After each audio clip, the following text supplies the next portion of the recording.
Le Barça avance ses pions sur un attaquant de Premier League, mais est-ce vraiment faisable? Du côté du Bayern, une mauvaise nouvelle vient chambouler la saison. Et enfin, un ex-Blaugrana pourrait bien refaire parler de lui. Décryptage dans un instant.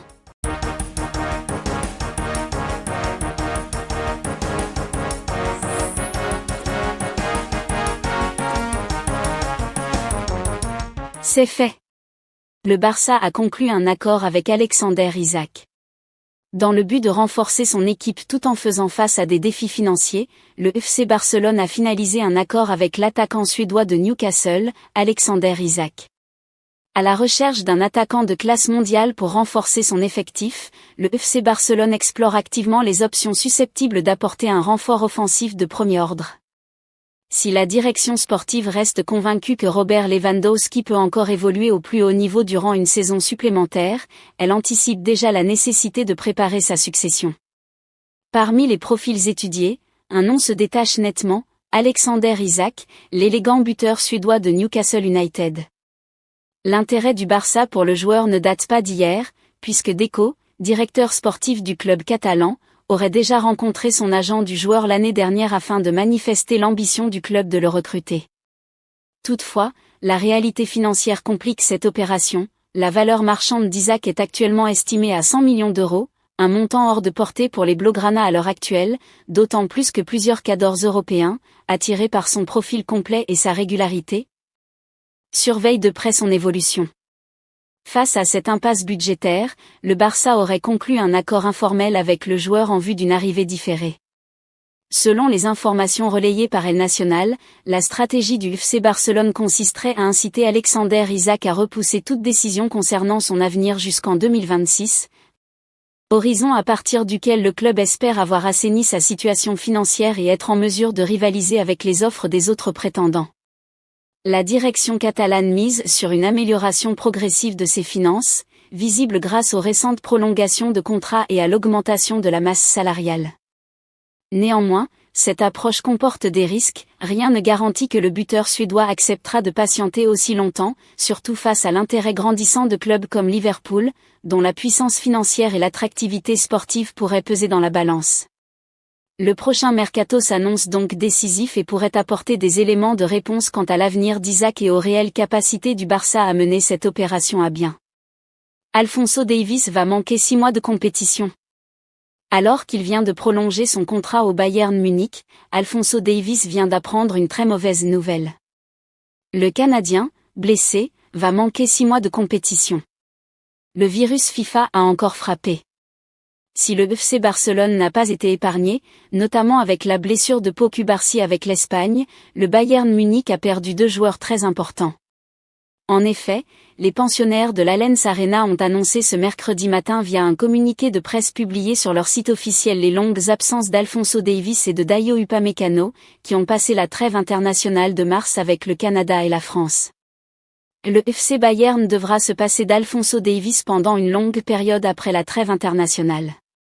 De plus, Dayo Upamecano sera absent pour les prochaines semaines. Davies a reçu un diagnostic de déchirure du ligament croisé du genou droit après son retour de l'équipe nationale canadienne. Il sera opéré aujourd'hui. Le joueur de 24 ans sera absent du championnat allemand de record pendant plusieurs mois. Upamecano a été diagnostiqué avec des articulations lâches au niveau du genou gauche, ce qui signifie qu'il sera indisponible pour le FC Bayern pendant plusieurs semaines. De très mauvaises nouvelles pour les Bavarois, qui ont encore de nombreux défis à relever cette saison que ce soit en Bundesliga ou en Ligue des Champions, où ils vont affronter l'Inter Milan en un quart de finale au début du mois d'avril. Pour Davies, le coup est rude. Après avoir longtemps hésité entre le Bayern Munich et le Real Madrid, le Canadien, qui était alors en fin de contrat, a finalement accepté de poursuivre l'aventure avec le Rekordmeister le 4 février dernier. Son club s'était empressé d'annoncer la bonne nouvelle. Alphonso Davies a signé une prolongation de contrat avec le FC Bayern jusqu'au 30 juin 2030. L'international canadien de 24 ans évolue au club depuis la saison 2018-19 après son passage chez les Whitecaps de Vancouver, pouvait-on lire sur le site officiel du Bayern Munich. Un club qui n'avait pas hésité à lui offrir un très gros salaire pour le convaincre de rester. Sa grosse blessure, survenue lors de la victoire 2-1 face aux États-Unis en Californie en Ligue des Nations, arrive donc à un très mauvais moment. Le directeur sportif de l'écurie allemande, Max Eberl, en a d'ailleurs parlé ce mercredi. Malheureusement, pendant les trêves internationales, le risque de retour de joueurs blessés est toujours présent. Cette fois, c'est particulièrement dur pour nous. Les absences d'Alphonso Davies et de Dayot Upamecano sont un coup dur pour le FC Bayern. Fonzie bénéficiera de tout le soutien nécessaire à son retour. Nous suivrons également de près Upa dans les semaines à venir et espérons qu'il sera de nouveau disponible prochainement. Notre effectif est solide et compensera ses absences. Nous allons désormais collaborer encore plus étroitement. Nous avons les qualités pour poursuivre nos grands objectifs.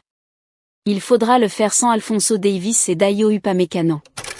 Le Barça s'apprête à signer un joueur très contesté. Afin de réduire la pression financière pesant sur sa gestion salariale, le FC Barcelone envisage de revoir le contrat d'un de ses joueurs, en s'inspirant de la démarche adoptée pour Samuel Umtiti par le passé. Ansu Fati, malgré les recommandations insistantes de Hansi Flick et une mise à l'écart prolongée, refuse toujours de quitter le club catalan. Même après la clôture du mercato hivernal en Espagne, plusieurs clubs turcs ont manifesté leur intérêt pour l'ailier, sans parvenir à le convaincre de changer d'air. Pourtant, son temps de jeu est quasi inexistant, alors qu'il figure parmi les mieux rémunérés de l'effectif, juste derrière Frenkie de Jong et Robert Lewandowski. Face à cette situation délicate, la direction Blaugrana explore des solutions alternatives pour optimiser sa gestion économique. L'une des options à l'étude serait d'adopter une approche similaire à celle appliquée à Umtiti en 2022, consistant à prolonger le contrat du joueur tout en lissant son salaire sur plusieurs saisons afin d'en réduire l'impact comptable. Les dirigeants catalans s'apprêtent ainsi à formuler une nouvelle proposition contractuelle, dans l'éventualité où Fati maintiendrait sa volonté de rester au sein du club. Actuellement lié au Barça jusqu'en 2027, Ansu Fati bénéficie d'un salaire de 12 millions d'euros pour la saison 2025 à 26 et de 14 millions d'euros pour l'exercice suivant, totalisant ainsi 26 millions d'euros bruts sur 2 ans. D'après les informations relayées par Sport, la direction catalane envisage d'étendre son contrat jusqu'en 2030 afin d'amortir cet engagement financier sur une période plus longue. Grâce à cette réorganisation, l'attaquant percevrait un revenu annuel avoisinant 5,2 millions d'euros bruts, un montant plus conforme aux nouvelles orientations budgétaires du club. Cela ferait passer son salaire au 3e rang le plus élevé au sein de l'équipe, au milieu de l'échelle salariale, et devant uniquement les joueurs les plus jeunes, d'après Capology. Cette réorganisation permettrait non seulement d'alléger la masse salariale du Barça, mais aussi de conserver le joueur. Alors que le club catalan explore plusieurs pistes pour renforcer son flanc gauche, une solution inattendue pourrait émerger du championnat portugais. En quête d'un ailier percutant, le FC Barcelone étudie différentes options, avec des cibles de renom comme Nico Williams, Luis Diaz et Rafael Leao. Pourtant, la véritable surprise pourrait venir du Portugal, où Francisco Trincao, ancien joueur blaugrana, brille sous les couleurs du Sporting CP. Depuis son départ en 2023, l'ailier portugais a considérablement progressé, affichant une régularité et une maturité qui lui faisaient défaut lors de son passage en Catalogne. Ses récentes performances en club et en sélection montrent cette métamorphose. Lors de la dernière trêve internationale, il s'est notamment illustré avec un doublé face au Danemark, 5-2, en Ligue des Nations, confirmant ainsi sa progression.